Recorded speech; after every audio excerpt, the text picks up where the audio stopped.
दोस्तों, गांव के एक छोटे से घर में राधा नाम की एक महिला अपने बेटे अमन के साथ रहा करती थी। राधा का पति जब अमन बहुत छोटा था तब इस दुनिया से चल बसे। तब से लेकर आज तक राधा ने अमन की परवरिश की, उसे अच्छे संस्कार दिए। जो भी पढ़ाई लिखाई था सबकी जिम्मेदारी राधा के कंधों पर थी। राधा ने बहुत संघर्ष किया अपने लाइफ में अपने बेटे को एक अच्छा संस्कार देने में, बड़ा करने में। राधा का एक पुराना संदूक भी था जिसे वो हमेशा अपने कमरे में बंद रखती थी। अमन जब छोटा था तब उसने कई बार उस संदूक को खोलने की कोशिश की थी, पर हर बार राधा उसे रोक देती।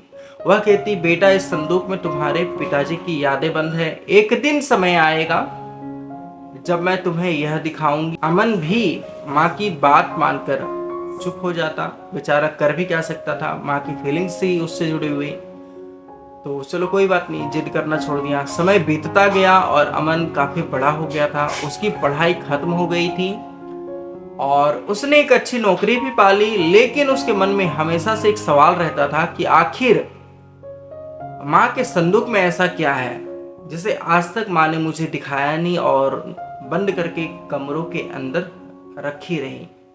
एक दिन अचानक राधा बीमार पड़ गई। डॉक्टरों ने बताया कि उसके पास बहुत कम समय है। राधा ने अमन को बुलाया और कहा, बेटा अब समय आ गया है, तुम उस संदूक को खोल सकते हो और देख सकते हो उसके अंदर मैंने क्या सजो कर रखा है। अमन की आंखों में आंसू थे, पर उसने माँ की बात मानी। उसने कांपते हाथों से संदूक की चाबी ली और संदूक को खोला। अंदर उसे एक पुरानी डायरी मिली, कुछ पुरानी तस्वीरें थी उसके अंदर और एक पुरानी चिट्ठी थी जो काफी पुरानी कागज की थी और मुड़ गई थी काफी बुरी तरीके से। डायरी में राधा ने अपने जीवन के हर अच्छे और बुरे पल को लिखा था।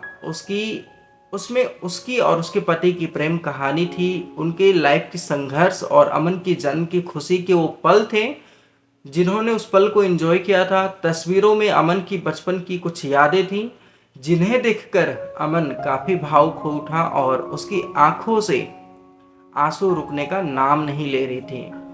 अंत में अमन ने वह चिट्ठी खोली जिसमें लिखा था, प्रिय अमन, प्रिय बेटा, जब तुम यह चिट्ठी पढ़ रहे होगे शायद मैं इस दुनिया में नहीं रहूंगी।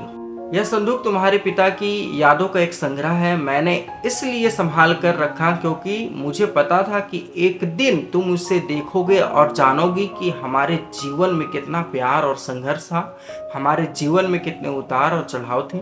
तुम्हारे पिता तुमसे बहुत प्यार करते थे और तुम हमेशा तुम्हारे साथ रहना चाहते थे। इस संदूक को खोलकर मैं चाहती हूँ कि तुम जान सको कि तुम हमेशा हमारे प्यार और आशीर्वाद के घेरे में हो और हम सब तुम्हें कितना प्यार करते थे। तुम्हारी माँ राधा।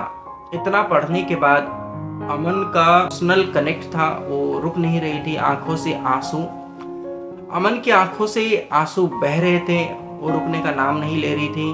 उसे अब समझ में आ गया कि माँ ने संदूक को क्यों संभाल कर रखा था।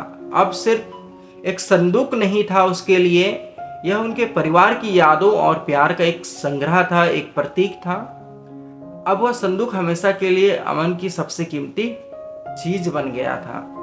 दोस्तों, प्यार और यादें एक अमूल्य रत्न है। भौतिक वस्तुएं नष्ट हो जाती है लेकिन प्यार और यादें हमेशा जीवित रहती हैं। राधा ने अपने परिवार की यादों को संभाल कर रखा था जो अंततः अमन के लिए एक अनमोल खजाना साबित हुआ। दोस्तों, ये कहानी जीवन में धैर्य, प्यार, संघर्ष और परिवार की अहमियत को समझने की प्रेरणा देती है। दोस्तों, उम्मीद करता हूँ ये कहानी आपको अच्छी लगी है। अगर अच्छी लगी है तो लाइक शेयर सब्सक्राइब कर देना। मिलते हैं एक और एक्साइटिंग कहानी के साथ, तब तक के लिए जय हिंद।